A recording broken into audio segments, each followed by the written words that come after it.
The guiding questions for this assignment are: how do different modalities and forms of media grapple with the topic of water and the environment? How have humans understood the natural world and the climate in different time periods? Who participates and who is left out of conversations about the environment? Why?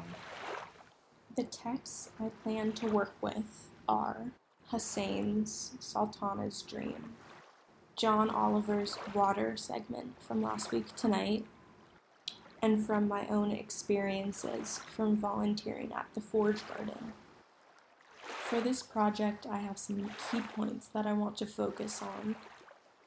One of my main points is, while the world around us has changed dramatically since the Victorian era, the types of people who have access to water have not changed. This is one of my main points in one of my thesis statements. Another one of my points is that how people view water is based entirely on what economic class they are from. And my last main point is, when talking about the environment, the lower class is always left out of the conversation. I will prove my main points using the text that I am working with. Water is essential to life, and one of the biggest points that stood out to me from John Oliver's Water segment from Last Week Tonight was the fact that 3.6 billion people, or 46% of people, live in areas that suffer water scarcity at least 1 month each year. And while this water scarcity is happening for a little less than half the population of the whole world, there are things like surf lagoons being proposed in the dry California desert. Further along in the John Oliver water segment, John Oliver talks about how 80% of the state of Arizona has no laws protecting how much water is taken from the ground. This goes back to my main point about how, even though life has changed drastically since the Victorian era, the types of people who have access to water have not changed, meaning that if you are rich and wealthy and can afford to buy a well, you can have unlimited access to water in Arizona, and the people who can't afford it just don't have access to water, to underground water that other people, rich people, upper class people have access to. Rokeya Sakawat Hossein was the one who authored the story Sultana's Dream.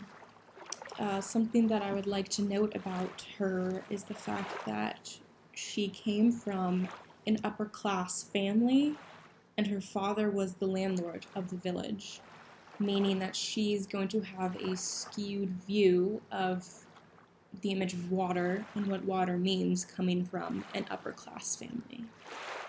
This goes back to the main point of how people view water is based entirely on what class they are from.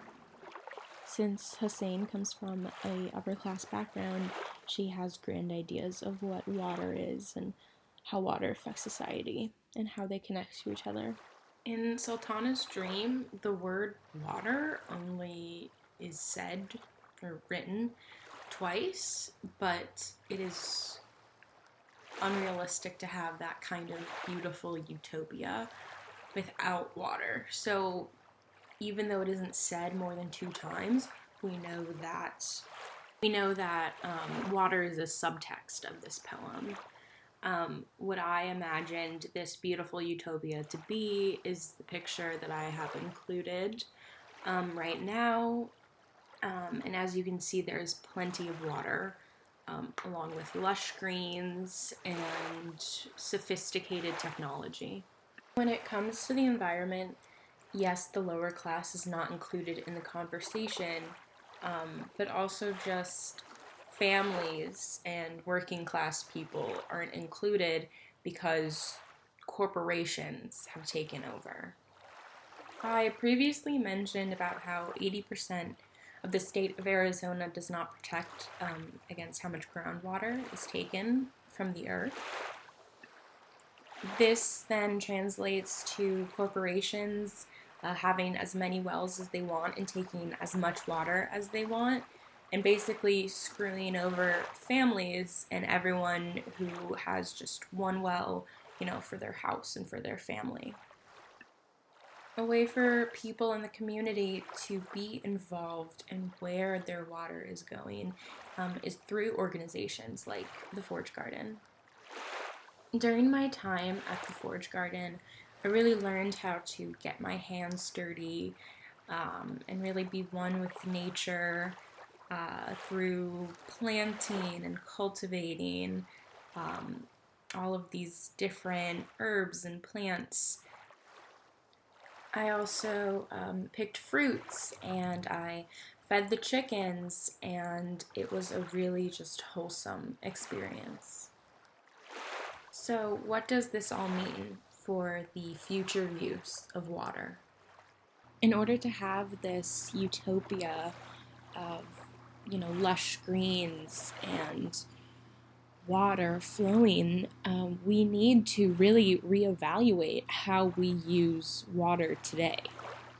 In the case of places like the Forge Gardens, we could use recycled water and use less water in order to conserve what we have and not overuse it. Working class people should be a part of the conversation about water usage and where it goes and who's using it and how it's being used. We should not pit person against person, but instead realize that it is the big corporations and the 1% that are really doing all the damage to the world and really taking advantage of the water that the earth has to offer and hoarding it for themselves and using it for their purposes and what they want to do. It's important to note that every drop of water counts. And we are really all in this to conserve what we have. So while the world has changed so incredibly much since the Victorian era, this use of water and who has access to it has not changed. So we really need to reevaluate what our priorities are and who should have access to this water. Water is vital for life and for the natural world, so we really need to reevaluate how that water is being used.